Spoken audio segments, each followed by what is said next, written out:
What's up, y'all? It's your girl Sakina, and I'm back for another review. This is my review for The Real Housewives of Salt Lake City. This is season 2, episode 14. What the fuck? Okay, what's up? Nonetheless, let's go ahead and get straight into it, y'all, because I'm trying to hurry up and get my reviews out before my congestion start to build up. Okay.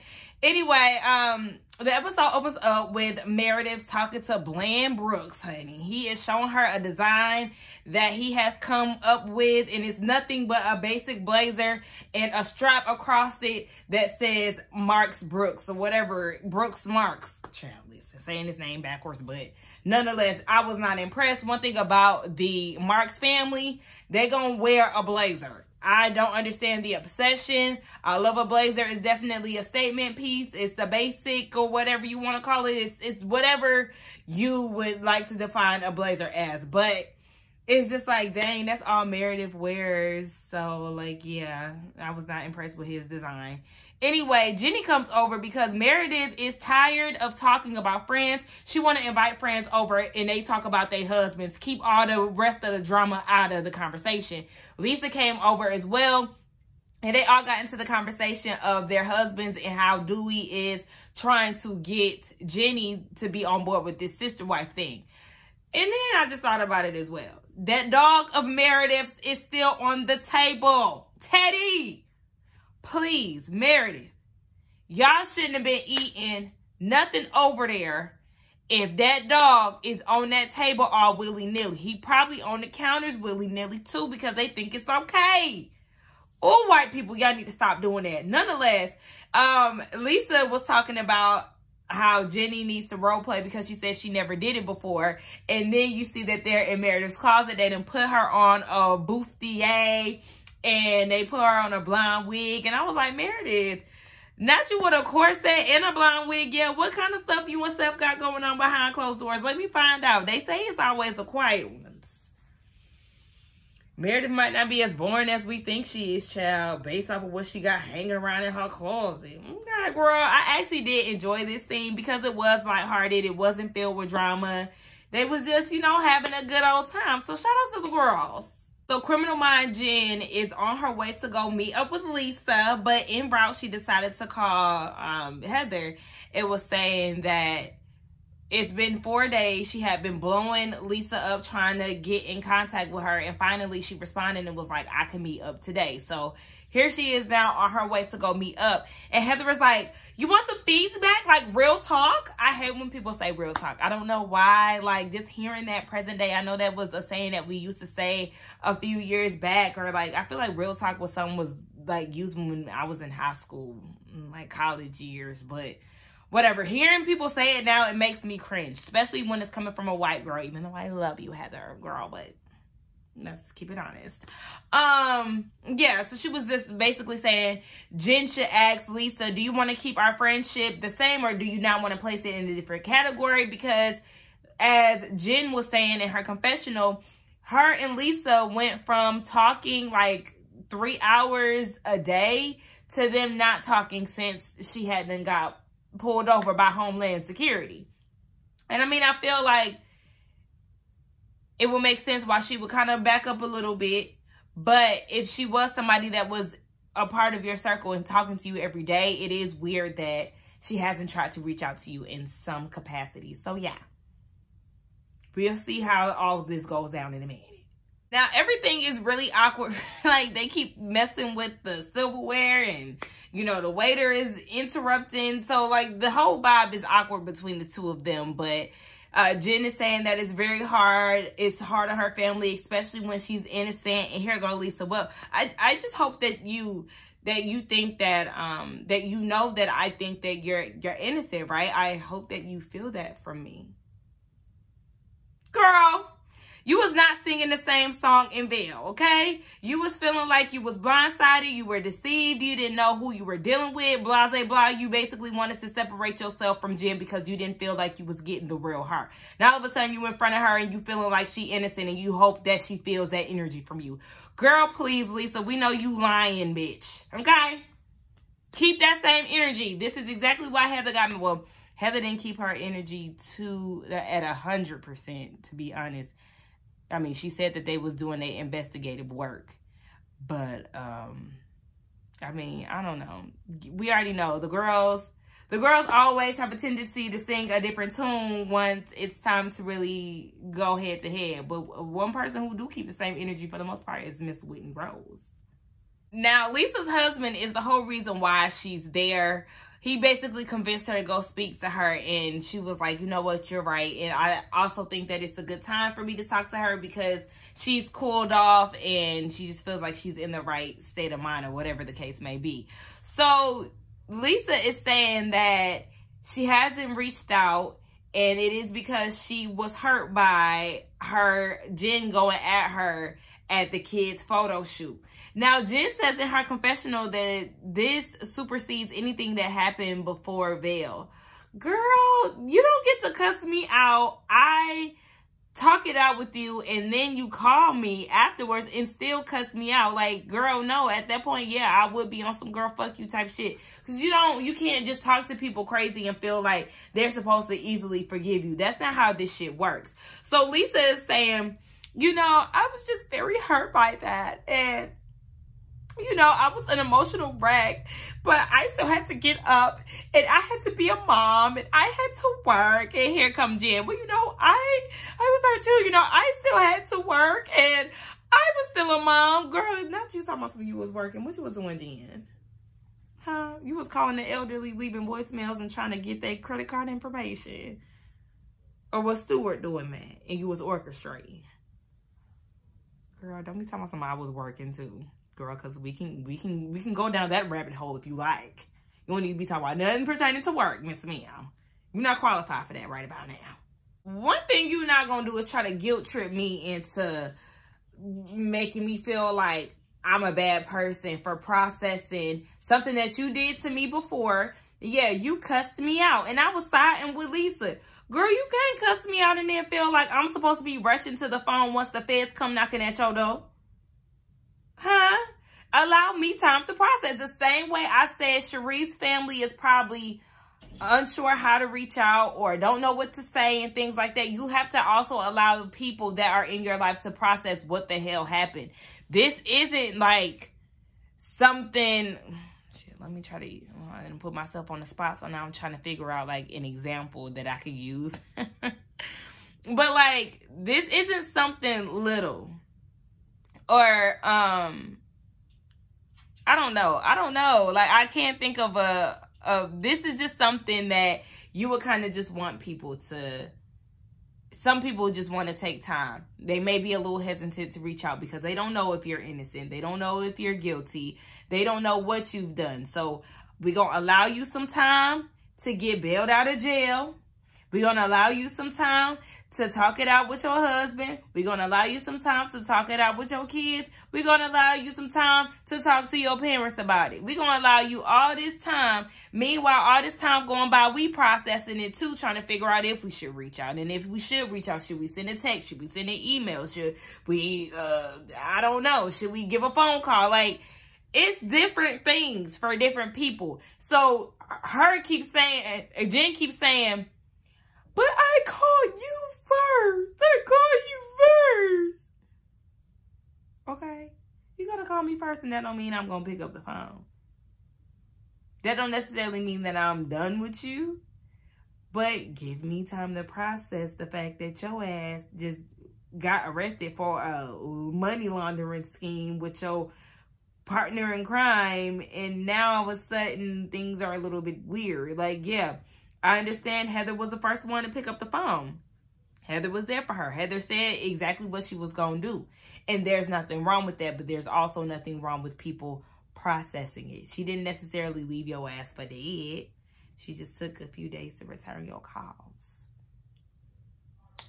I don't know. I ain't mad at Lisa. Y'all let me know what y'all think about that. I just feel like you can't feel obligated. You can't talk to somebody crazy. Feel like they're obligated to pick up the phone because you're in need. Like, girl, I'm not your damn punching bag. Everybody is not Heather. And I got a bone to pick with her because, yeah, she allowed you to do that foolish shit. I don't condone it. Now Lisa is a fair weather friend in Jen's eyes. And Lisa's like, okay, so how can I be there for you? Just be there for me. Just be there for me with her thick black ass eyebrows. Just be there for me. Pick up the phone.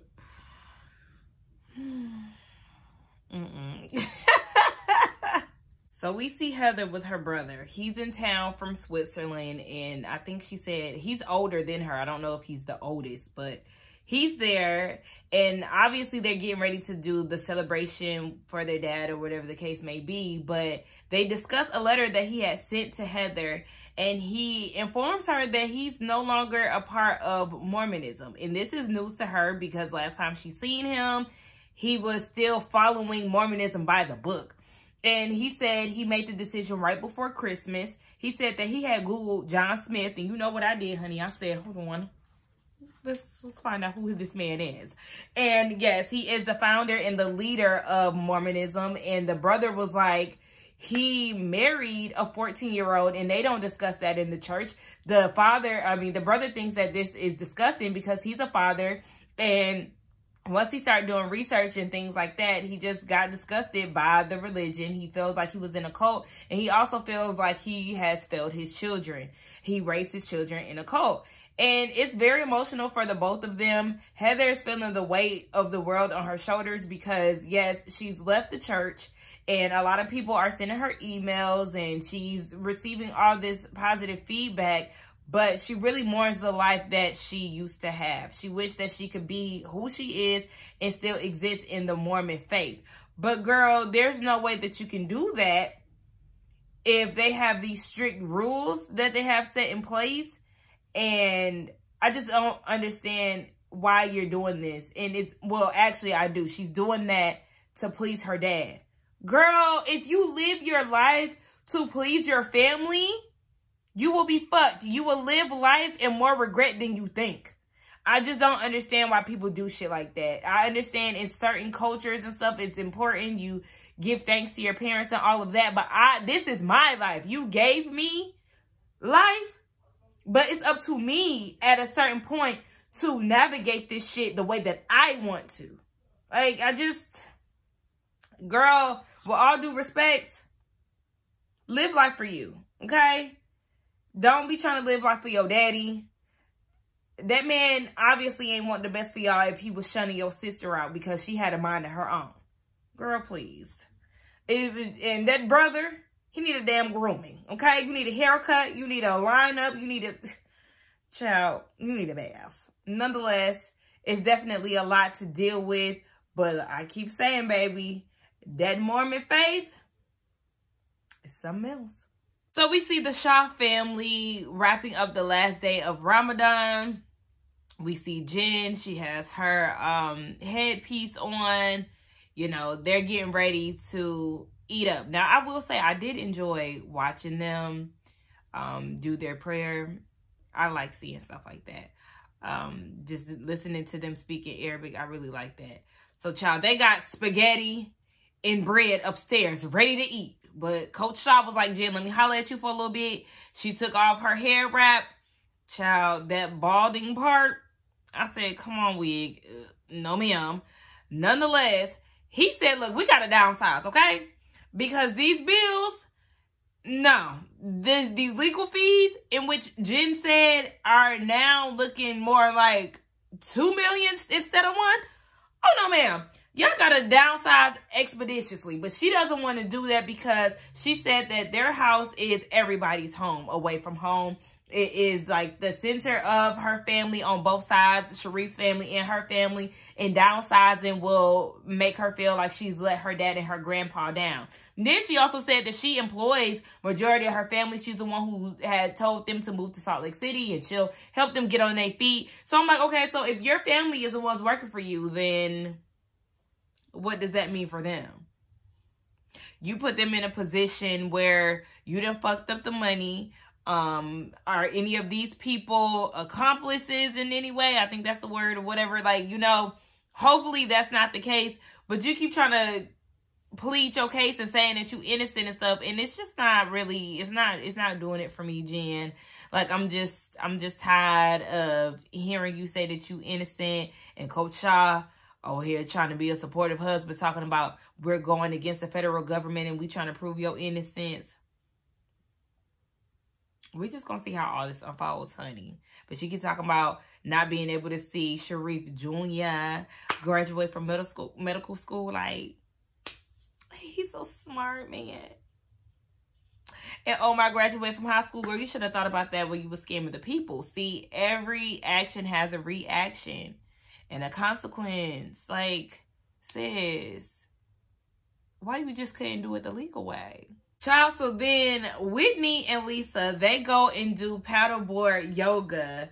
And afterwards, they have this conversation about how Whitney reached out to Cameron, or she did say that, you know, she felt like everybody was doing a 180 in Vail and not really keeping the same energy that they had the night before. So Lisa is telling her the rundown of the conversation that she had with Mary, and she was being truthful about everything that was said. So then that's when Whitney says that she took it upon herself to reach out to Cameron. Lisa thinks that it is bizarre, and I do think that it's definitely something that is a little over the top, especially because you don't know him. But Whitney said she wanted to reach out to him because she is starting to finally see what everybody has been telling her about. She's starting to see this particular side of Mary, so she wants to do her own little personal research. Okay, whatever. So Whitney is like, if you know anything of the details that Cameron told me, then yeah, the things that are being said about Mary should definitely be concerning. She said that Mary and Robert Sr. are predators and they use the power of God to gain control and get things that they want. Now, when she said predator, I was like, what kind of predator? I'm gonna need you to give specifics, sis. That's a little too vague for me. Like child predators, they're predators of the people of their church, like, you know, using manipulation tactics to get money. Like, I need you to be more specific on what type of predatory acts they are giving, okay? So, even the producers is asking Whitney, like, are you nervous to share what was said about Mary? And she was like, yeah, she is. Like, damn, okay, listen, y'all already know. I said Mary got the voodoo for you bitches. And then Lisa even brought it up and was like, it's funny because when we was talking about the things that Jen has done, Mary made comments like, look at what look where she at. She shouldn't have fucked with me type shit. And Whitney is like, so you trying to say that this bitch is trying to basically insinuate that she had something to do with it? Mary said, look where Jen at and look where I'm at. She shouldn't have fucked with me. She had put that spell on a girl. And Whitney, based on what my mama is saying to me, it sounds like she got the voodoo on you as well, because allegedly, based on what my mama told me the other day, your husband is now on some money laundering foolishness as well. So there's a lot of criminal activity going on down in them South Lake. That is a mall here in Georgia. In them Salt Lake Mountains, honey. That's what I was trying to say. So everybody is getting ready to go to this pho dinner. Or pho dinner, I'm sorry. And you see Mary getting ready, and she decides to call Robert Sr. on the little house intercom house phone. And she was asking him to get her jacket, and he was like, what jacket you talking about? But she was like, well, you should have asked. He is asking. And then when you say it, he said, I don't know what that is. It's so clear that they do not like each other. Because even when she said, I'm getting ready to go to a lunch, and he said, yeah, whatever. Like, just get the hell on. I don't even know how often they cross paths in the house outside of being in the kitchen together. So I don't understand why they got this heat for each other. But whatever. We see everybody getting dressed. And the lady's making it down, but it looks like Heather, Whitney, and Jen decide to pregame somewhere. And Jen is like, I hope that there's good vibes and all of this. And then Whitney is like, you know, co-signing. And I'm like, well, when y'all decide to meet up?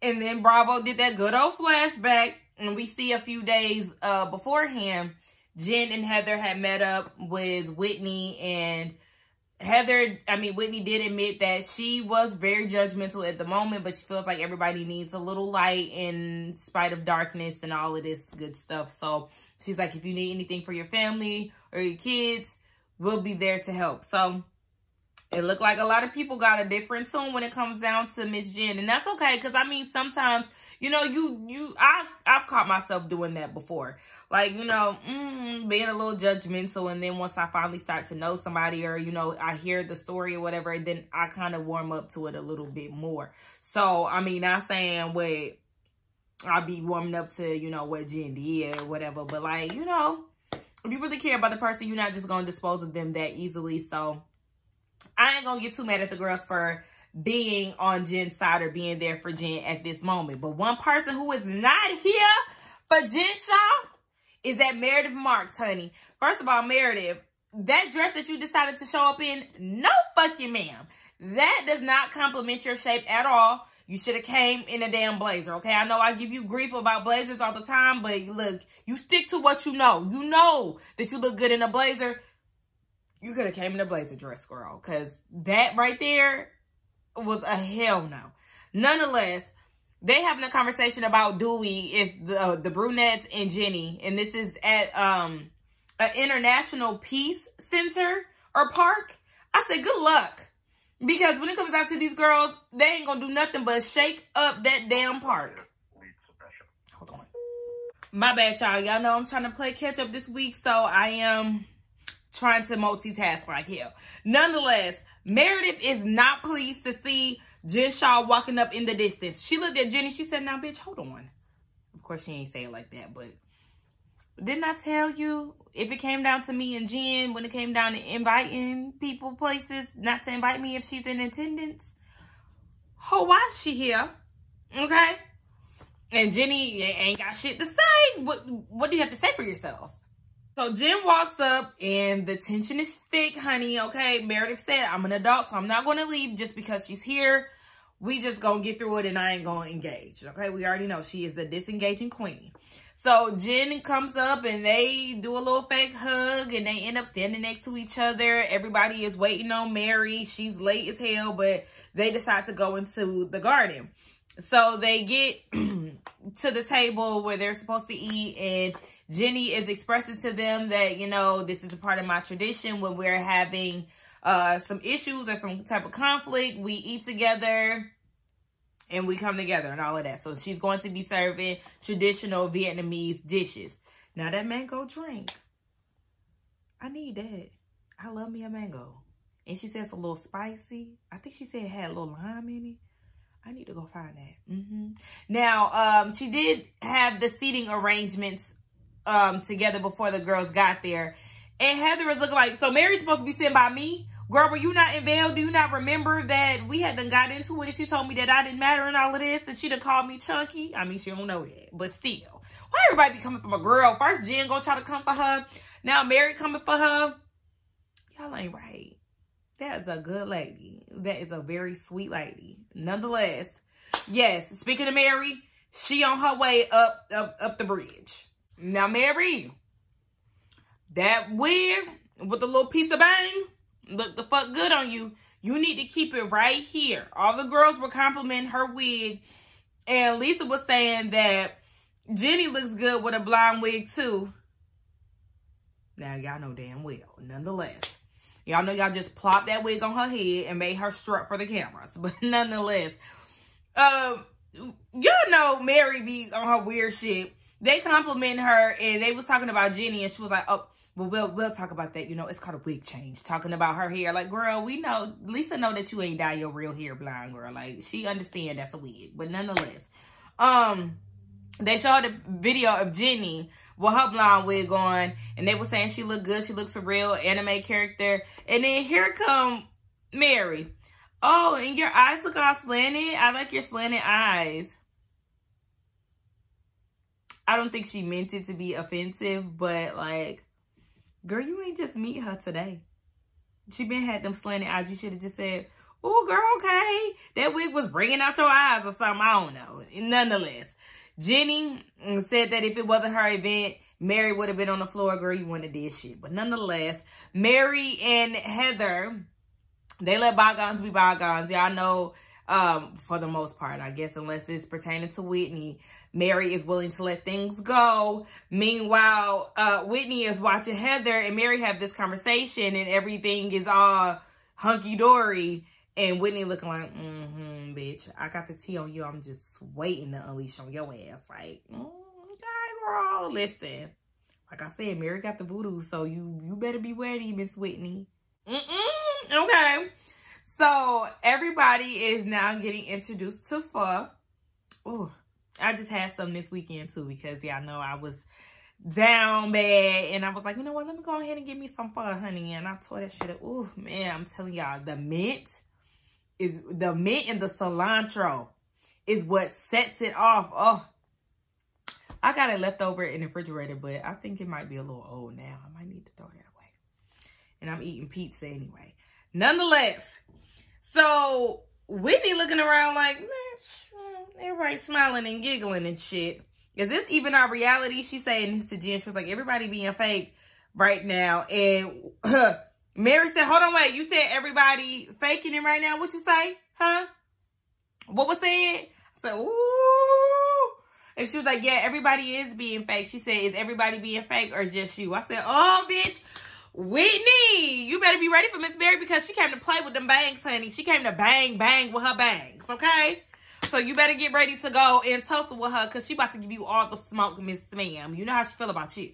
So everybody is like, or Whitney is more like, yeah, did y'all forget how we left each other in Belle? Me and Heather, we got on a whole nother flight. Now everybody is acting as if nothing happened. And Mary is like, so what you want to do, re-hurt people? And Jenny is like, I mean, well, you know, we are acting as if nothing has happened. And Jen was like, let's talk about it. So she goes into the story about what was going on and how she doesn't know anything. She didn't even know she was going to jail. She was never booked despite what the media was saying.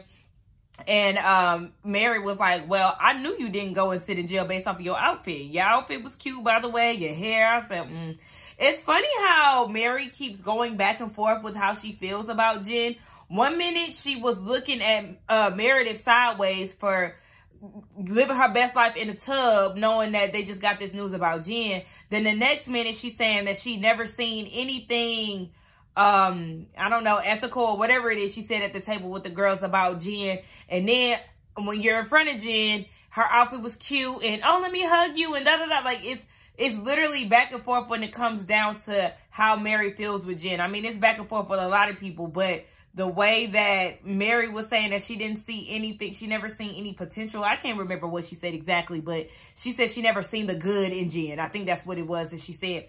And now all of a sudden, you giving her praise. But I'm talking shit about Mary, but you're also doing the Lord's work when it comes down to being an investigator, okay? Because Jen is saying that she's 110% oblivious to the whole situation. She has no reason why she was being pulled over or being held in the jail cell, wherever the hell she was at. And Mary like, really? So you didn't know nothing? I mean, I get you not knowing that they was going to pull up at Beauty Lab, but after the fact, you don't know why they pulled you and Stuart. Like, she said, Jen, this is a true story because basically what she wanted to say, what we was hearing is totally different from the bullshit that you trying to get out. I said, thank you.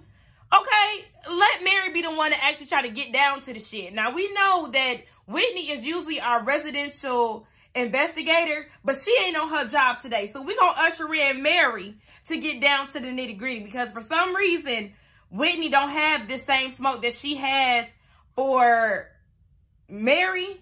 She'll have that for Jen. And I am now side-eyeing you. Because, yeah, why do you got all this smoke for her? And then you was, now that I'm thinking about it, yeah. Because remember earlier, I was like, I can't get mad at her for, and I still can't get mad at her for wanting to be there for her. But you got all this smoke for Mary, and now you want to take matters into your own hands and do your own investigative work. You need to be trying to dig a little deeper on this open case we got here with Jen Shaw. Hell, Mary's is developing. Jen's is open. Did it work? Everybody is talking about it. Yes. Everybody. Y'all, just hearing them argue as a group. Because this is like Belle 2.0. Everybody literally has a different energy. Jenny kept it real and she said, look, they was getting text messages.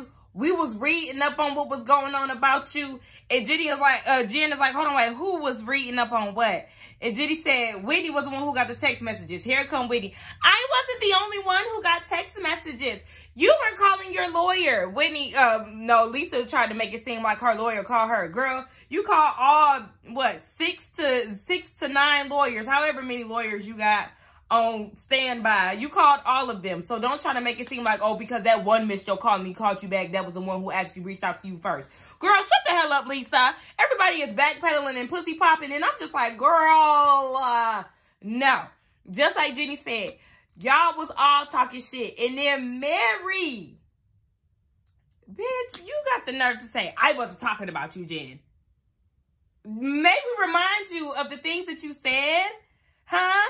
And then now I'm thinking about it. I forgot all about this. When they was at that little pool thing, Whitney and Lisa, remember Lisa talking about, oh, she believes everything that Cameron said. But then when she was asking Mary about it when they went in the room, she was saying, I don't believe the rumors. I don't believe this. I don't believe that. But you, behind her back, is saying that you believe Cameron 100%.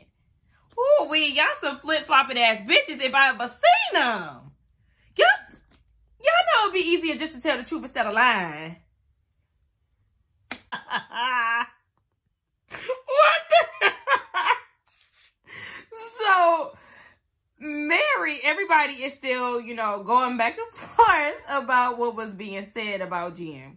And Jen is like, bitch, everybody's just trying to dish out who was talking the worst shit about me. Like, y'all could have invited me to the last course. I didn't need to hear all of this. But she was basically saying that she's fighting for her freedom. This is something way bigger, blah, blah, blah.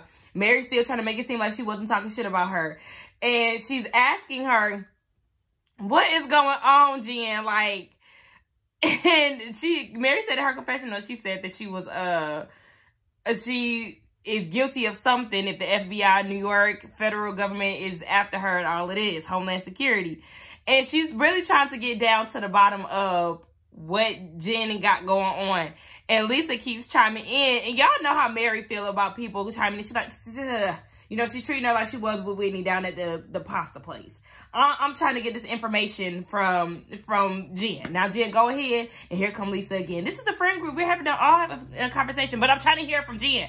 And then Mary said in her confessional, she feel like she always got to chime in. I don't understand why she do that. Is that because she eat a whole bunch of candy and not some food and it's messing with her period? Like, girl, what? What the fuck does that have to do with any? I mean, it does have something to do with something. Like, when you eat a lot of junk food and stuff, it does start to mess with your overall moods and things like that. But Mary is something else. Ooh, she got me laughing like hell on this episode. Now, Lisa and Mary going at it. I said, oh, my. Look at y'all going at it like this. Everybody's literally trying to throw everybody under the damn table or under the bus or whatever you want to call it. Yeah, Mary is not feeling what Lisa is saying. And then she said that Lisa was talking shit about Jen, so much so that she said that Mary was the next Jen. I don't think Lisa said that. I thought it was one of the blondes who said that.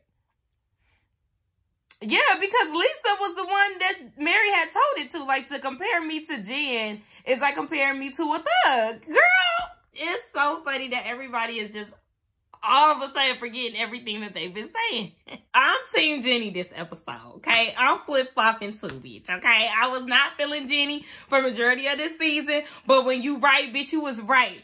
She shut Mary the fuck down, bitch. I was sitting right next to you and you was talking all kind of shit. And then she said in her confessional, Mary, if you gonna talk shit, you need to be honest, okay? You preach about honesty to your congregation. Bitch, practice what you preach. I said, hello, Jenny.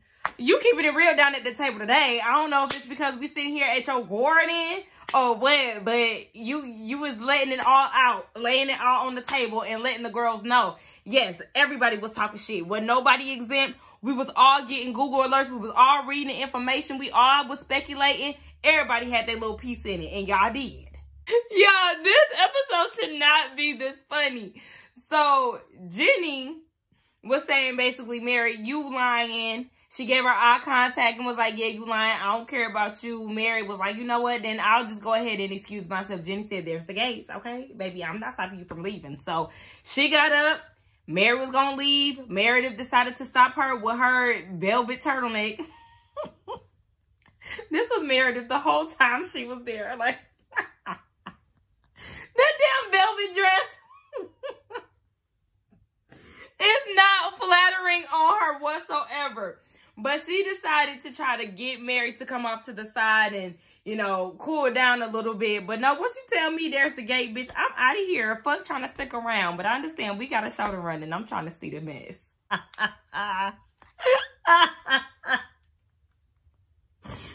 telling y'all, this episode should not be this funny.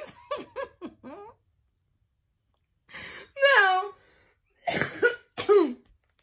Oh, I don't even have no water. I didn't drink all my water, but so Meredith is yelling about something because at this point Jen gets up. Lisa started making it about her, talking about she got PTSD. Bitch, did you get pulled over by Homeland Security, the NYPD, the motherfucking federal government? Like, girl, did you? Some damn PTSD. Jen was like, bitch, imagine how I felt. Hello. So at this point, Jen gets emotional again and she needs a moment. She gets up and then Mary comes and tries to cuddle her. Mary, your outfit was cute today, son. I love the glasses, the dress, the jacket. The only thing I did not like was the shoes. If you did a different shoe, then we could talk. That outfit was cute, girl. Shout out to the stylist, the makeup artist.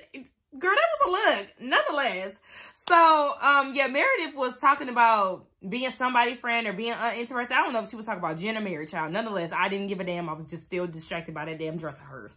So then Mary and Jen, they go and sit on the bench. And Mary says, I pray to God you're guilty. And slipped out, but bitch, that's what you thinking, okay? I had to get myself together. So Meredith was actually, sound like she was trying to defend Jen. Basically, she was calling the girls out. Y'all fake shit, okay? Y'all was talking hella shit about her behind her back and then want to smile in her face. Y'all being fake as fuck. And Lisa took offense to that because she feels like Meredith is not defending her. But girl, you're being fake as fuck. Let's call a thing, y'all. All of y'all had cash money shit to say about Jen. When it came down to being in Jen's face, nobody wanted to say anything because at the end of the day, y'all scared of her. Okay? Because y'all let her get away with that shit season 1, too. She was talking crazy, saying she was going to drown you. And she damn near tried to back you in the corner and put her hands on Heather. Like, y'all scared of her. I don't know why. Because she not going to fight y'all. Trust me. She not going to fight y'all. Because if it came down to any girls in Potomac, if it came down to any girls in Atlanta, I don't know. I highly doubt that she would have the same energy for those girls. But nonetheless, y'all scared of her. And she knows that she can get away with anything when it come down to y'all. Because y'all not really going to step to her like that. Now, Mary not scared of her. Mary going to say what the hell she want to say. But I don't understand why Mary is playing this game with Jen. It's acting as if she's just so there for Jen.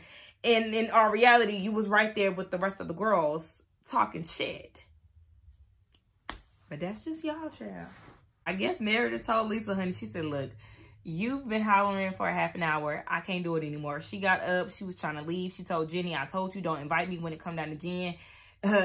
And you went against the grain. So now at this point, did I say against the grain, child? Against the grain. So at this point, Meredith is ready to disengage. Meanwhile, Mary and Jen over there, and Mary lying, talking about she was praying for Jen, hoping that she's seen it through.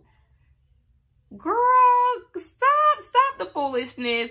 But when Meredith told Lisa she'd been screaming for an hour and a half, I had to start cracking up like, yeah, because what is this? All you hear, like, be quiet, Lisa. Damn, everybody keep telling you to shut the hell up. You are making it about you, and you constantly keep chiming in, but she just don't know when to shut the hell up. Can you stay for me? If you don't stay for anybody else, can you stay for me? Because you make me feel safe.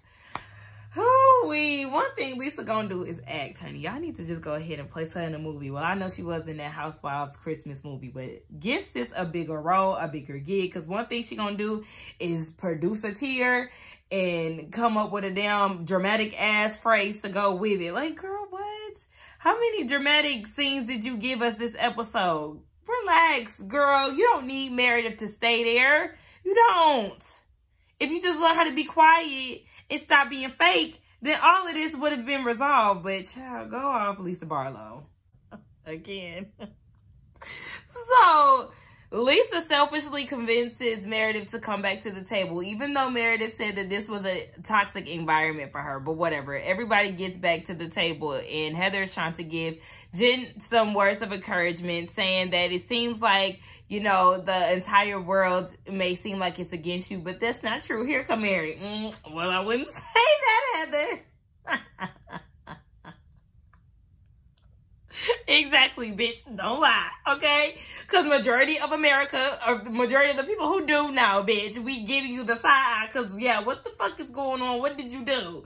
So, Heather, I understand you trying to give her a pep talk, but let's be real about this shit. Basically, that was the end of the episode, y'all. This was really a good one. It was funny as hell, and I enjoyed making my review and watching it, because y'all know I watch as I go and I do my live reaction or whatever. So let's get down in the comments and talk about this one, because this one was a whole lot.